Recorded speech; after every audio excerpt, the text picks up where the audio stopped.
Okay, this is problem 2 from the 2010 exam. It says a water molecule has a permanent electric dipole moment of P equals 6.2 times 10 to the minus 30 coulomb meters. The attractive force between the water molecule dipole and charged ions plays a role in water acting as a solvent. Okay, calculate the magnitude of the force between one of the water molecules and a sodium ion charge of plus E, assuming that the separation between sodium ion and a water molecule is 1 nanometer. Okay, so we have we're just going to consider one of these water molecules. And so it has some dipole moment P, and we're looking at a sodium, the force due to this dipole on the sodium atom, which is 1 nanometer away. And we're ignoring all these ones.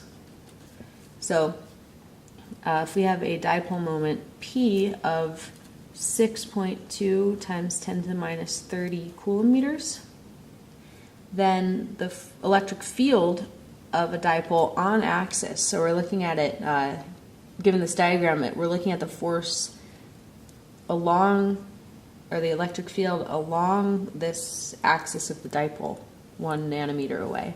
So the electric field on axis of a dipole is 2kp over r cubed. This is the magnitude of the electric field. If we plug these numbers in, it's 2, k is 9 times 10 to the 9 Newton meters squared per coulomb squared. P is this, so 6.2 times 10 to the minus 30 coulomb meters, and over r cubed, so r is 1 nanometer, so 1 times 10 to the minus 9 meters cubed. And if you do this, you get the electric field of 1.1 times 10 to the 8 newtons per coulomb. And so we have one charge, 1 plus E charge in this electric field.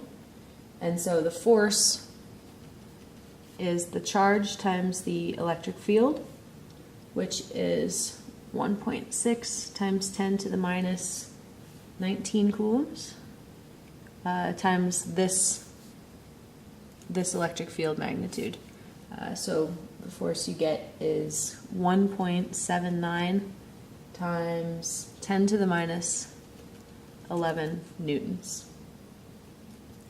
Okay, part 2, or part B.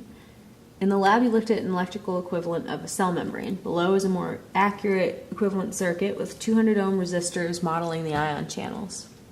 And the question is, a long time after the switch has been closed, what is the voltage across capacitor C2? So what is this voltage here after the circuit's been closed for a long time? So a long time after the switch has been closed just means that the capacitors have charged up to whatever their final voltage is. It is important to remember that this is not just the battery voltage. Not necessarily, it depends on the configuration. So what this does mean, though, is that a long time after the switch has been closed, the capacitors are fully charged and no more current flows through the capacitors. So if no more current is flowing through the capacitors, then we can kind of just assume that these are open circuits. We can ignore those connections.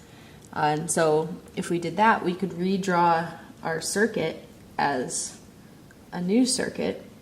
So we still have this 100 ohm resistor. Here's our other 100 ohm resistor. This capacitor we can ignore, but we have this 200 ohm resistor from the ion channel, and this one.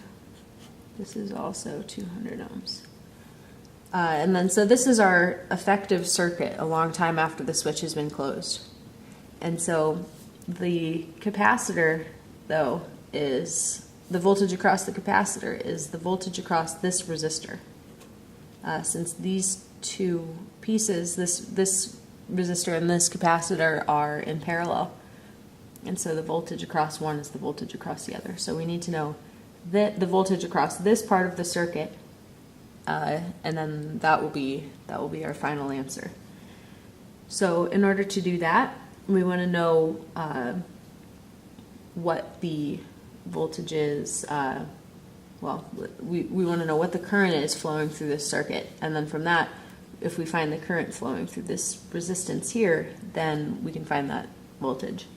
So this whole circuit, if you find the effective resistance, we can find the amount of current that flows through the circuit. So we have here 100 ohms and 200 ohms in series. So if that's effectively a 300 ohm resistance.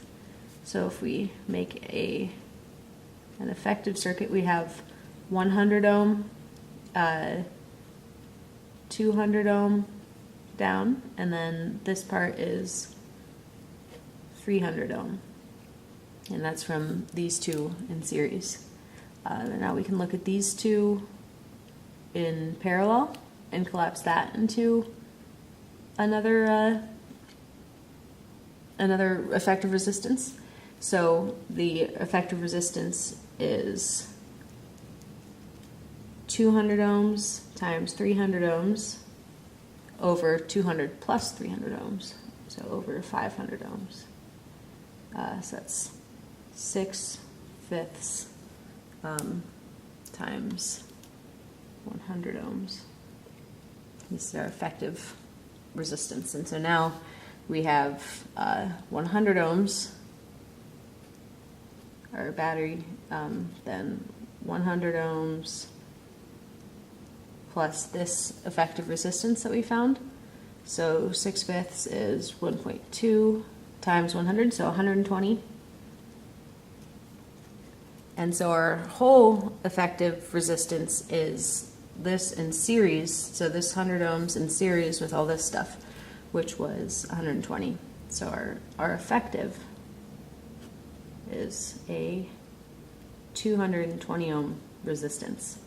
So the total current in the circuit is the voltage of the battery, which is 22 volts, and through a 220 ohm resistance.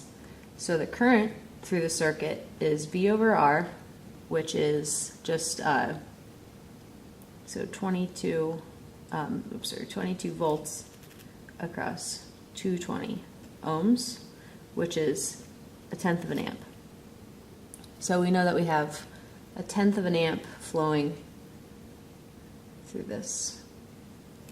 So we know if we have 1/10 of an amp going through 100 ohms through this first 100 ohm resistor, then we have 10 volts dropped here.